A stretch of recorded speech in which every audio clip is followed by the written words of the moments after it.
Hello and welcome to This Inupiat Life, a program that celebrates the cultural heritage of the Inupiat people, one person at a time. I'm Frank Damiano, your host, coming to you from the top of the world in Utqiagvik, Alaska. Joining us in the studio today is Ethel Simmonds, born in Barrow, Alaska on the 19th day of July in the year of our Lord, 1961. Thank you for being here today, Ethel. You're welcome. Thank you for having me. Why don't you start telling us a little bit about yourself? Okay. As I have said, I was born and raised in Barrow, born 1961, and I've always enjoyed my birthdays. What would you do? My dad and mom brought us out on the boat, and we had a summer camp. We have still. We ride the boat to our summer camp or fly there, and sometimes snow machine or four-wheelers now, we call them. We would hunt for the summer there. We spent the summer there since I was about 7. Every summer, my parents would take us there to hunt for and harvest caribou, seal, bearded seal, geese, brant ducks. I mean, name it, whatever the tundra and the ocean provided. So you'd have a good time. Oh, talk about good time. That's my summer life. I loved it. And my mother brought us, she would take us down the beach and tell us stories after stories about her experience, growing up here in the north. She was born at Peachy Point, by the way, close next to Nuiqsut. And before Nuiqsut was founded and, I could even know about it, she would talk about her playground, Nuiqsut. And I would say, where's Nuiqsut? So she would tell us some estimate time where Nuiqsut is located and Peachy Point, not far from there.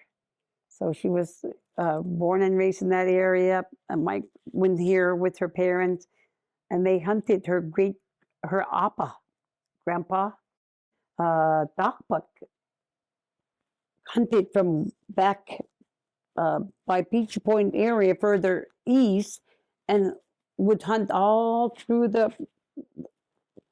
down through the slope, all the way past close to Wainwright. And so he herded caribou in the 1800s at Pierd Bay. We called Tutchimisoa. So as far as I could remember, Julys were my favorite because my birthday, not only my birthday, but our summer funs.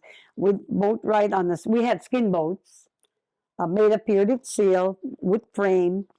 And my dad they would first do the hunting, of course. And we were, if you come from a hunting family, everyone knows you have to be part of everything. And no matter if you were little, you got your ulu, woman's knife.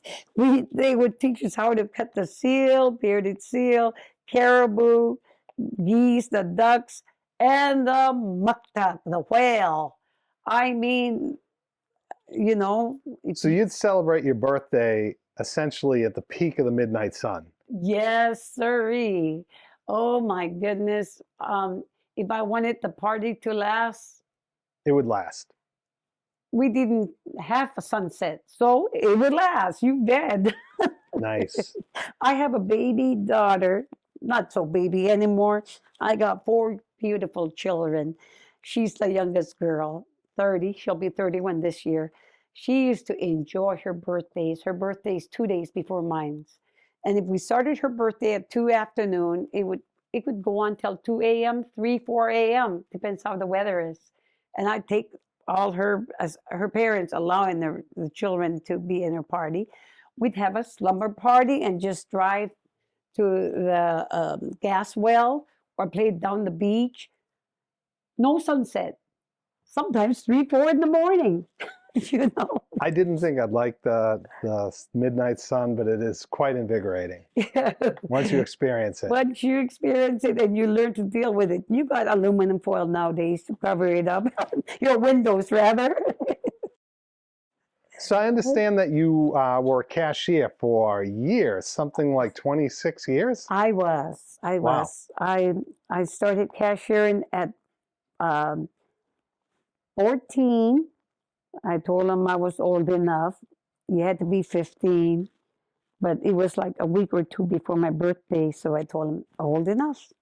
And I was just going to cashier for a couple of weeks. I think one of the bosses, Mike Eric's cashier, had an emergency, had to leave, and she was going to be gone for 2 weeks, and I was going to cover for her.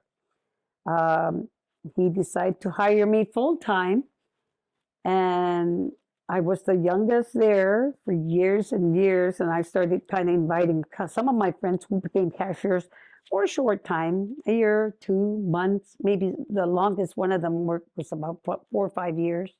But I cashiered till I was 41 years old. So now, though, I understand that you're essentially celebrating the golden years of your life being a grandmother. Yes, sir. Oh, talk about, no wonder the parents would say grandchildren. Oh, I love my children, believe me, you. But grandchildren, now I'm a great grandma of 3 Wonderful. precious little boys. There's a 6-year-old Awarak, or a 3-year-old Patkudak. Boy, that one's got a bright mind. I mean, he don't forget nothing. Talk about great grandma's photographing memory. That's Travis. We call him Patkudak. And then my 2-year-old Ikusik. Ikusik is elbows. I call him my left and right Ikusik. Because that's what Ikusik means. My husband, Jerry's Eskimo name.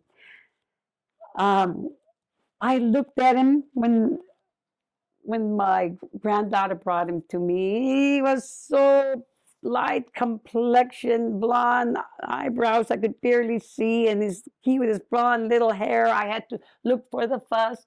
Oh, baby, I better speak Inupiat to you so they'll know you're Inupiat, I told him, because you're so light. And he understands quite fluently at 2.5. And everyone gets a kick because when I talk to him in our language,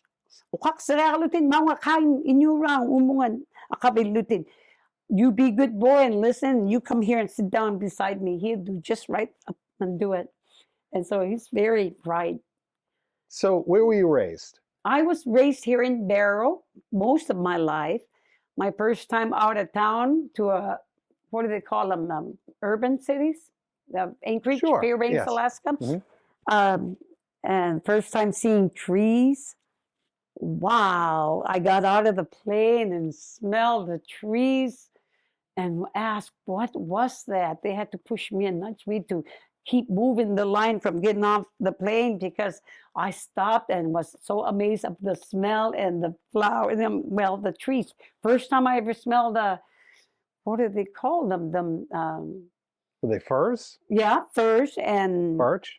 Birch. That's what birch, most of them were. Okay. I'm like, to me, that was something else. But if you live in the city, they're just, they're allergy trouble for people. To me, that was so awesome. I'm like, wow. It wasn't long. I started having allergies, of course, but I didn't know what it was. And then I went back to Anchorage when I thought I was old enough at 16 and tried to move there. But mom and dad wouldn't have it. I was not old enough according to the government. Yeah. I'm sure the state had something to say about that. Yes, that was underage. Remember, my mom, when started having her kids at teenage, I can't remember exactly, 16, 17, because 18. She was 18 years old when she had her first son. That's Arnold Akfaluk Hidik, my oldest brother of all of us. Arnold, Mary, Dakpak, Margaret, and then Mike, Dede, Elaine, Marcy, Janelle, me, Karma Crawford, and our late baby Berlitha, who didn't live to see her first birthday because of pneumonia. She died at 4.5 months old. But all of us, and all of us with our own personalities. We may look like a dad and act like dad, and some of us like mom, but we had our own curiosity.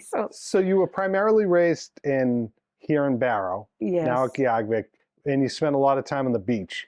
I did. That sounds like a good childhood. Oh, I enjoyed it. I didn't know what alcohol was. I didn't know, cigarettes, what they were. And I said, Mom, look, something smells so bad. Look, smelled like something's burning when they were smoking. And she said, shh. And then I find nice whiskey bottles.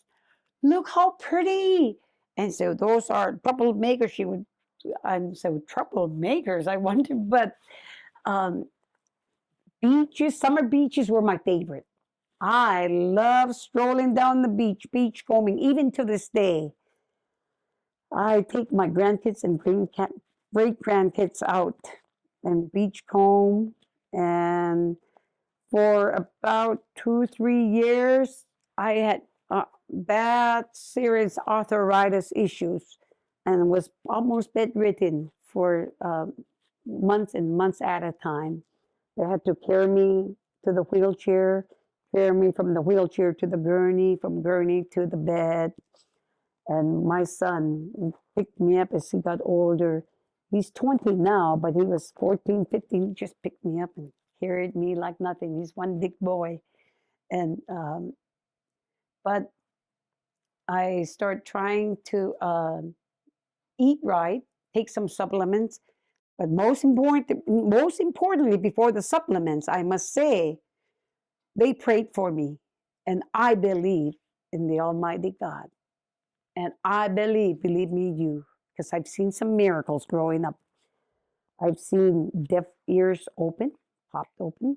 I've seen my sister with gray around her eyes as she was like 5, I was 3. I've seen as they prayed for her a Billy Graham TV. I mean, not TV. It was a reel to reel tape they were playing. It was 2 months old. I later found out.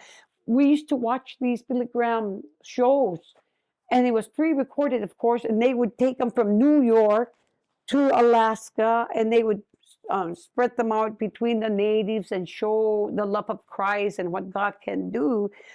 And when we were watching it, remember, it's 2 months late, old. Billy Graham, and we used to get a full house in the church, Assemblies of God old church, a white old building there, back in their early 60s. And while we were watching, and us little ones would sit in the front, and she was getting blind on one eye, and the other couldn't see hardly, and so it was graying.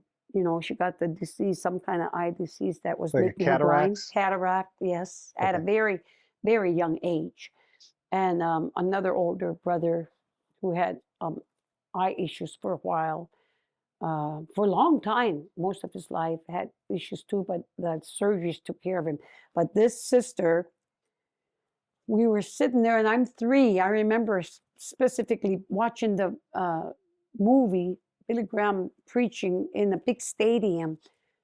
And he said on the screen, there's a little girl sitting in front there, in front of the pews there, close to the front seat. And he was pointing literally at her. And remember, this is 2 months old. And this is a pre-recorded movie show. And we sat anywhere in the church.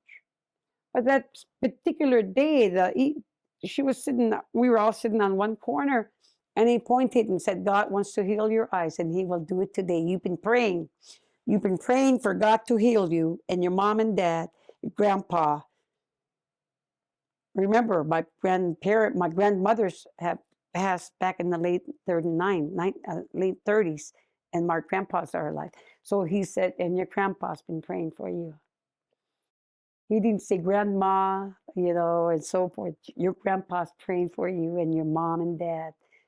And you're a child, but God has heard your prayers. Pointed at her right on that corner. And she said, she kind of tapped at Dad, and we got a slight commotion. Dad, I could see you clearly. And my dad said, Suna, we're all speaking Inupiat then. Suna, what? Utqiagvik, I can see you. Sue, my mom, Susan, he called her Sue, whispering, Sue, she can see. And she's like, Suna, how many fingers? 1. 4. in Inupiat. And they're like, oh, and then the people behind us, around us, start getting, they're Quite a commotion. a commotion going on. We're trying to whisper, but we can't help but rejoice. She's able to see. And they had to stop How exciting. the reel to reel, turn the light on. They began to praise God. We had to watch the rest of the movie next day, I think. So, what is your earliest memory of life? Of my life, I think I was about 3 years old, going to church. Where Assemblies of God was Utqiagvik's land. He's got a big old sized land there, Assemblies of God. We had a 2-story house right there on that land, and they built the Assemblies of God church right on my mom's land. They had, with my mom and dad's permission, of course, and that's where they built the Assemblies of God. Later, they gave them the land. However, so we were 10 feet away. We'd run to the church without jackets, just a little sweater during the winter, and we just jump over in the summer. And I watched the missionaries play the piano and sing, and they would have occasional visitors. I remember it seemed like I woke up. I was listening to gospel singing, and I loved it. And remember the lady I mentioned earlier, when the ladies sang, we would watch my dad playing the banjo, and me and my sister and the rest of the family would sit there and watch and listen.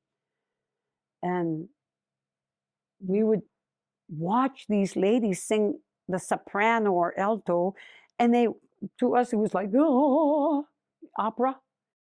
But we sang the regular, like the one I'm going to sing, How Great Thou Art in Inupiat. Kamanak toatin, kamanak toatin. That's our regular. And they would sing, then sings my soul, like an opera. We'd never seen anything like that. We're like, it was exotic. Yeah. Yes, exotic is the word I'm looking for. You said it right. And we were like amazed. And how are they doing it? Of course, we later learned how they move their throats and voice and how they sing.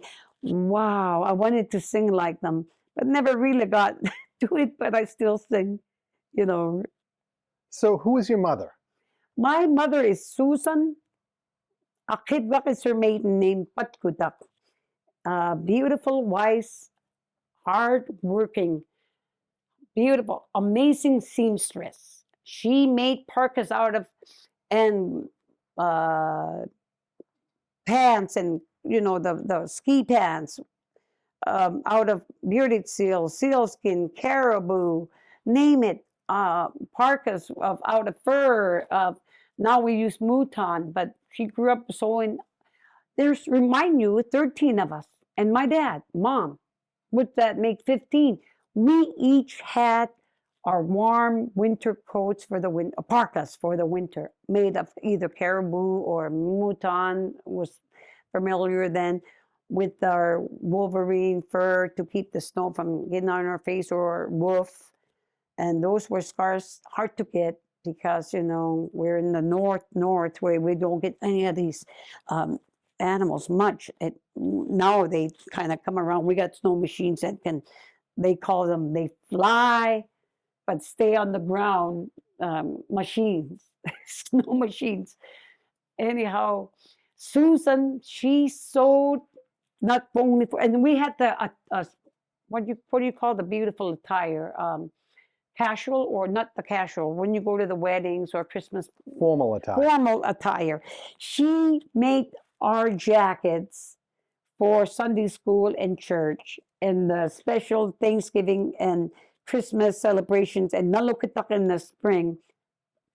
Formal attires, jackets, nice work. And many would go to her and begin to ask how she made her beautiful kubaks. She started learning about the bias trimming, and how she would think about making these bias trimmings we call kubak. And many women, when I was a kid, as I was growing older, teenage into adulthood, I helped my mom a lot. when I first had my baby, of course, 45 years ago, I realized how hard it was to have children, and she had 13 of them, remember? And then by the time I was coming to realizing life, the older kids were already in high school or traveling out of here, and I used to wonder, why do they have to go out and leave home for long periods of time in the winter? Now I see it was to leave and get education. Boy, we would cry for them. Oh, we would cry. Why can't I have my sister or my brothers? Anyhow, women would go to my mom and ask her to teach them how to do the kupag. And Mhm. my mom, she was my great great grandpa's baby. He raised her and gave her everything she needs. So he would play with her hair, and so did the mother. And they, just they lavished on her everything, babied her. We call it baby when it's lavishing the love and attention to her. And they didn't have kids of their own, so they adopted several other Inupiats in town that we often wondered how come they had a different last name, but they were our relatives. My great great grandpa raised them, adopted them as his own. But mom loved being pampered, so she would tell them under one condition: they want to learn to the hupak. You play with my hair, and when you find little white hair, pull them out. She passed away 2002, November 25, and she hardly had any white hair. She Wow. had lots of black with, see what my white coming out. All because she had people pulling it out for Yeah, her. I would think because she. We'll go with that. We'll My just go with dad, that. he was all white by the time he was early 60s, all white. And his eyebrows were turning white. I'm like, so he would color his hair till he was like mid 70s, I think.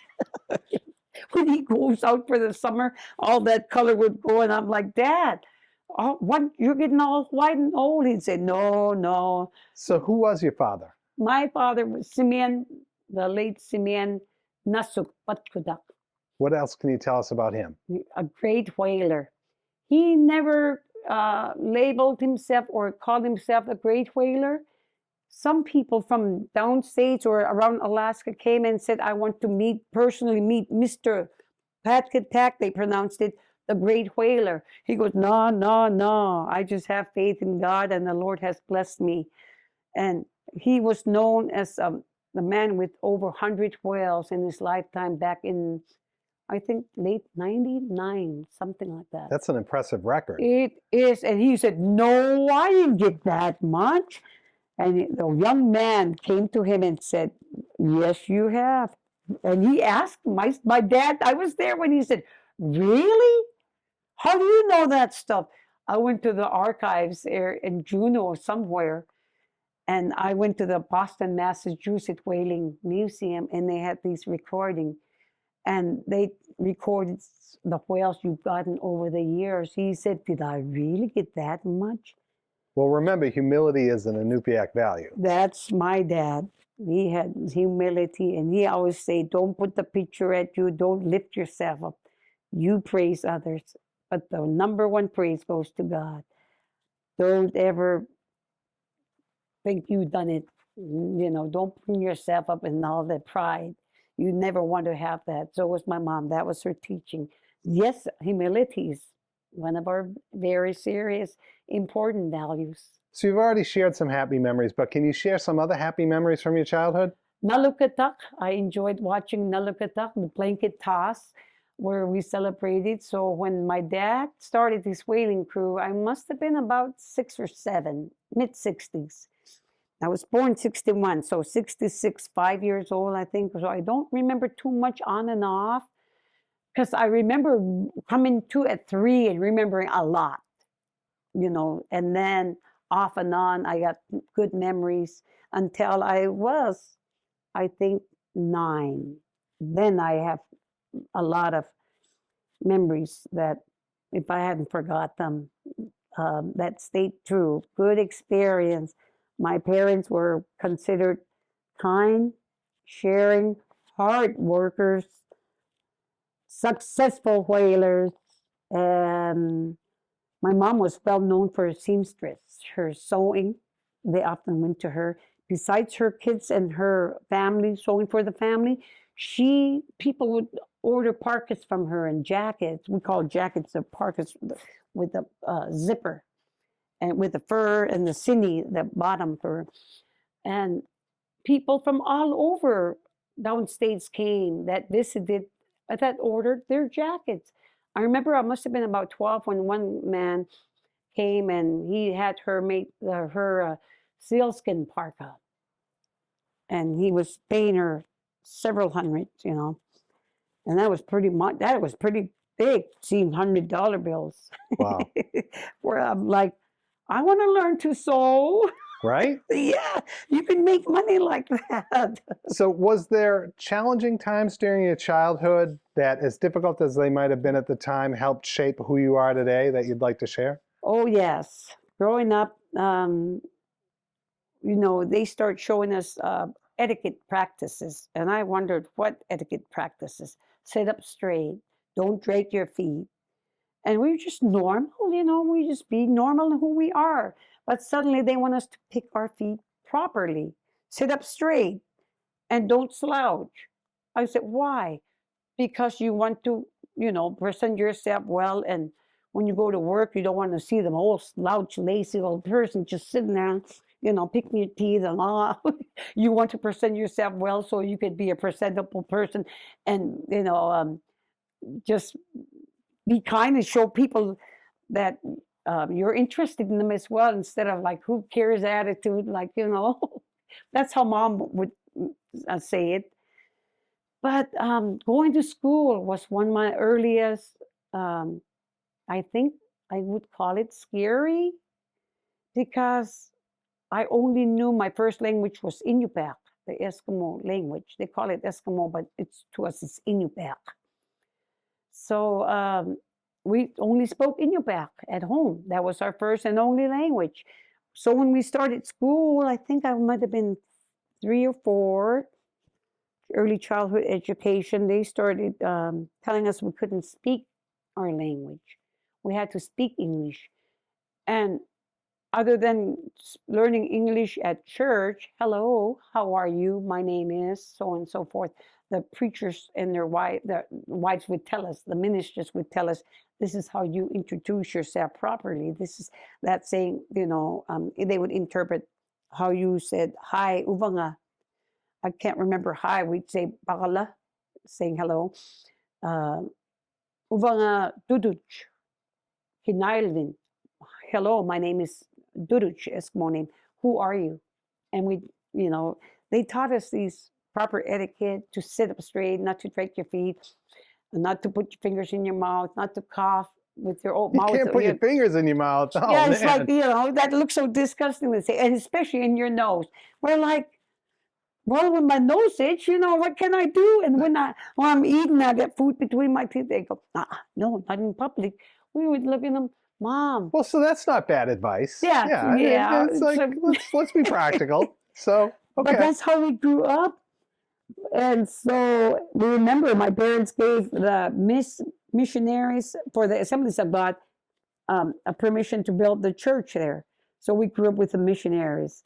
I started to pick up English real well. I was little, very little, 2, 3, and I started picking it up, and that helped me in a lot of sense. But when I went to school, you had to speak only English. So and we were ordered not to speak our language. Those were scary moments, because I didn't like to disappoint my parents or any leaders or anybody authoritative, people, teachers, pastors, so forth. So when they told us we can't speak English, we would accidentally say the words in our language, because we didn't know the English word. So, for instance, I want to go hui. I need to go to the bathroom. They tell us, excuse me, I need to use the restroom or the bathroom.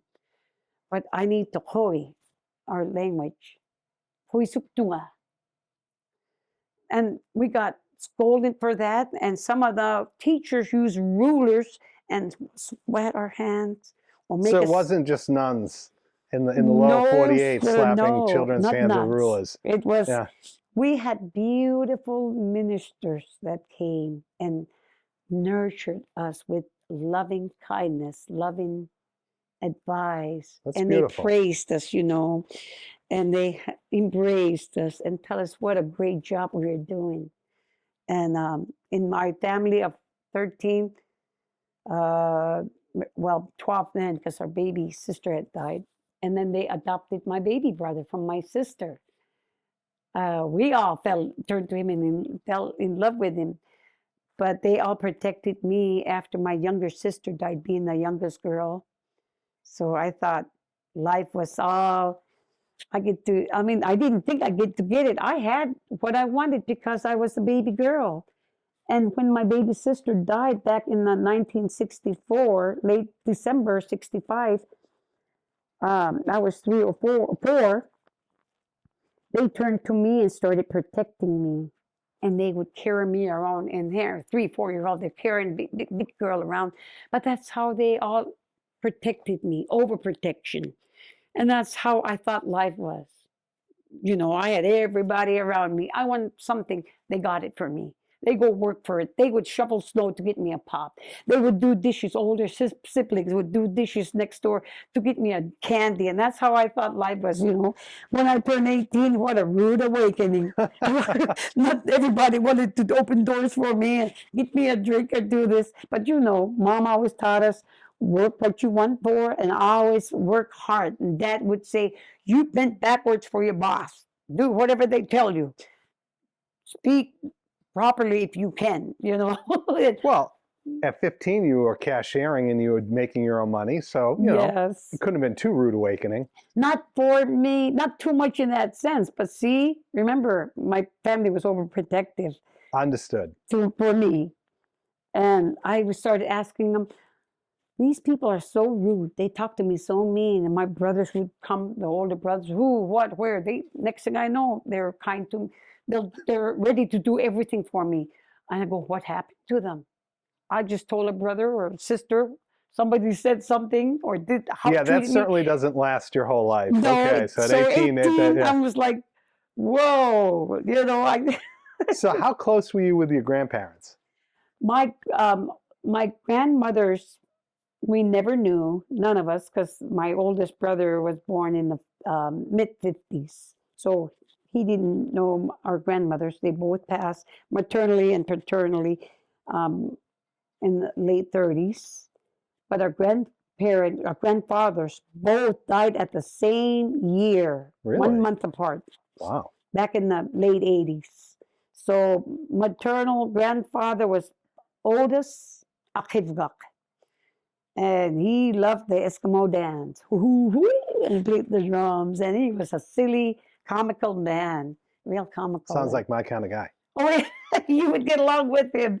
Anyhow, he would come in, and my paternal grandfather was reserved, well educated, and he was light complected, already grains here when I was just starting, growing older and back in the late 60s, early 70s.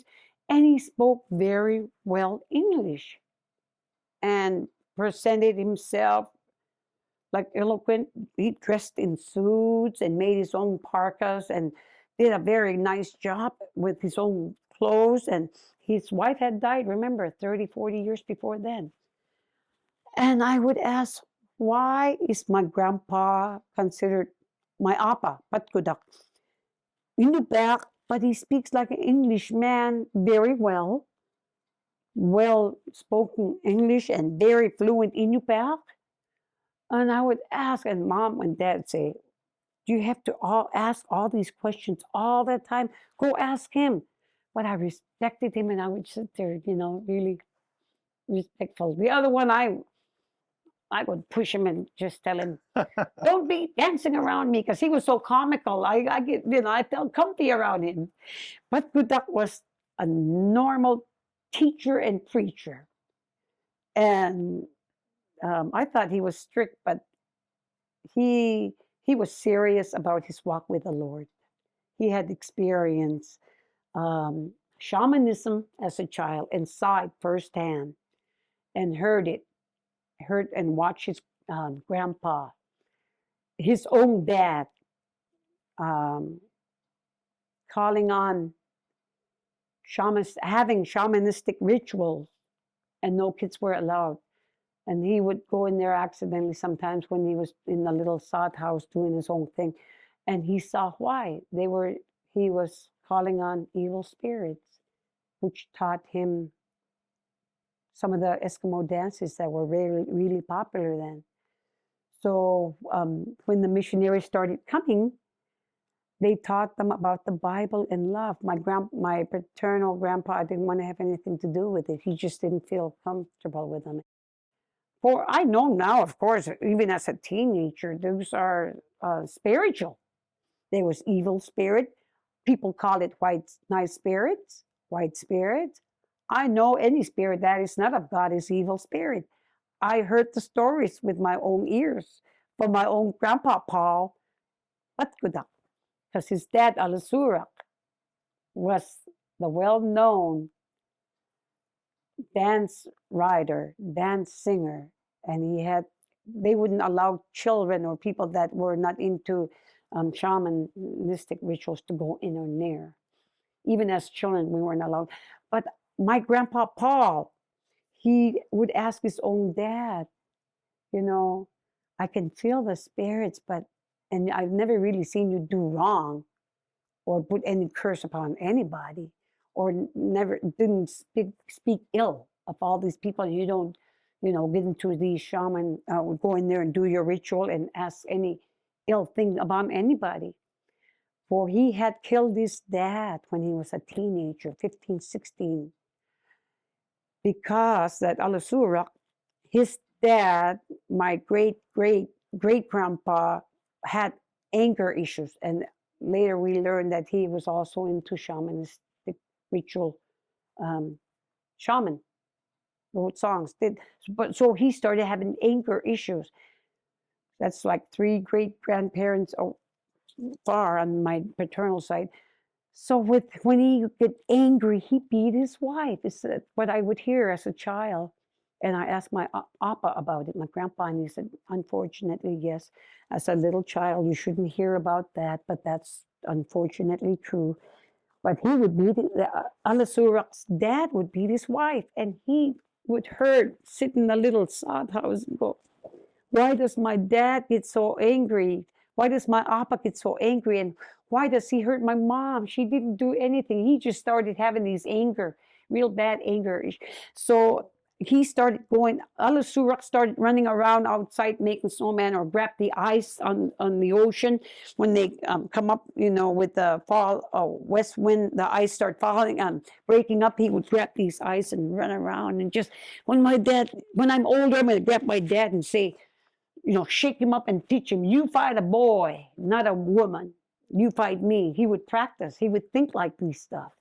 So when he'd run out there, start getting angry. Why does my dad slap my mom around? This sort of thing.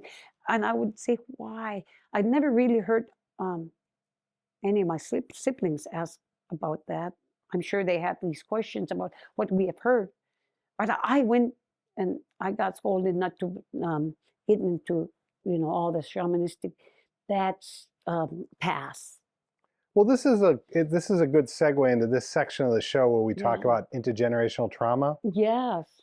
So Duke University defines intergenerational trauma as a concept developed to help explain years of generational challenges within families. Wow. It is the transmission or sending down to younger generations of the oppressive or traumatic effects of a historical event, like being sent to a boarding school where you were punished for speaking Inupiat. Yeah. So what do you know about intergenerational trauma? Growing up, like I said earlier, my older siblings were already old enough and they were being sent out, and they say to go get more education.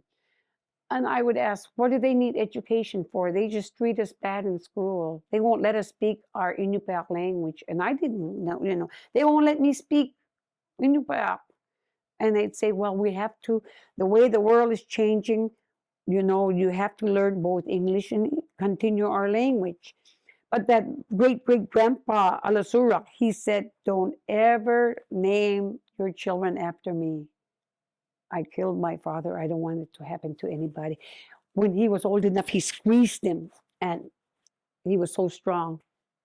He didn't mean to. He was just going to teach him a lesson. So he would say, don't get into bad shamanistic ritual, and you might get angered and be like me. But he died a happy, old, transformed man. And before he died, he crawled out of his igloo.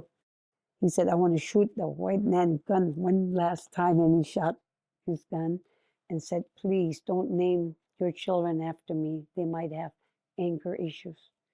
So But his son, Paul Patkudak, said God changes things. So we have a lot of Alusuras. They look up to the family because of his great hunting skills and his, contribution to our lifestyle over hundreds of years, a couple of years. So do you feel that your grandfather was affected by intergenerational trauma? He was. I often saw sadness, how he called it being ordered, and he said, they ordered me not to, you can't talk your language in here. And it would sadden him. So he wanted to learn English so he'd be able to speak to the missionaries and the preachers. But he later said he wanted to translate the language and help the people and teach them English as much as they can so he don't get mistreated. He was discriminated really badly in Seattle when he was there, late 1800s and early 1900s. So he said he don't want to ever see that happen. And so he would talk about the sad moments that he was discriminated. He said, but you don't live in that era. You try to find a positive outcome out of that, to try to live a peaceable life and work together. Disagree on something, but talk it over. If you don't like something and somebody like it, don't start telling them to shut up and don't talk your language. Find ways to see if you could work it out.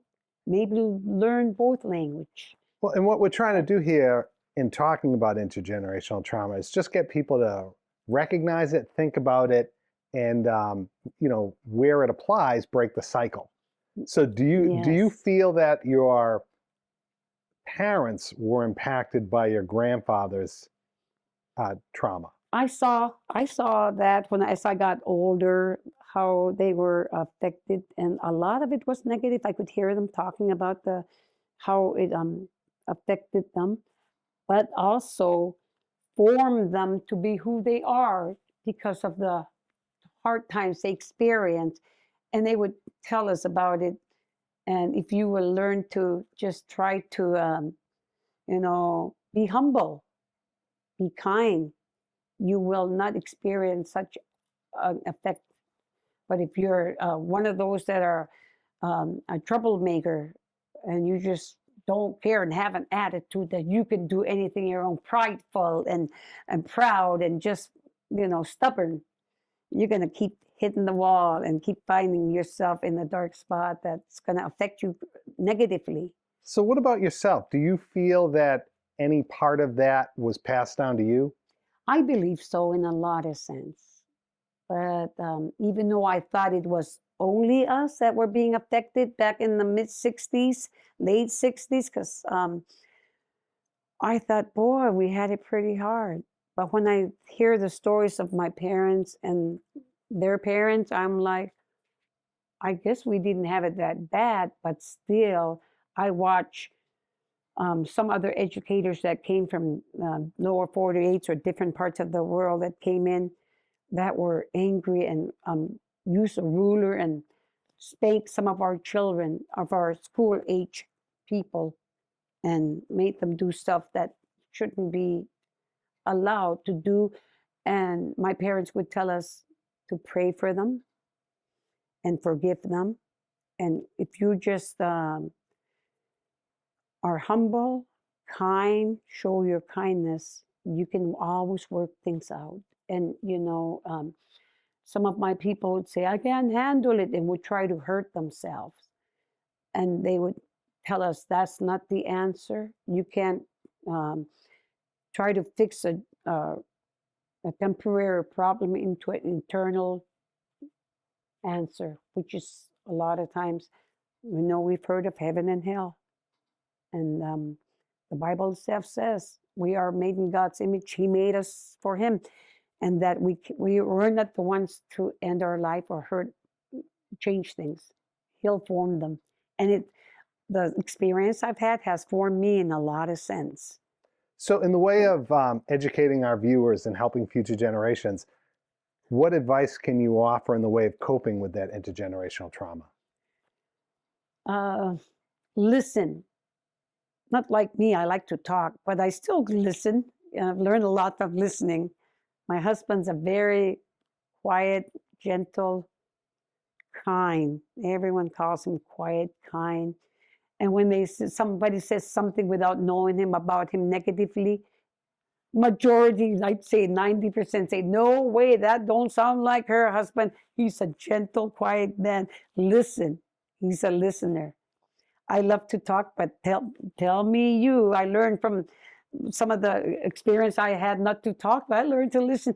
However, if you listen and obey, it will help you not get into as much trouble maybe as I would have with my talking and attitude in life. But that's good advice, to listen. And again, you want to identify it, cope with it, break the cycle. Yes. And it sounds like you've done a lot to do that. So thank you for sharing that with viewers. You're welcome. Yes.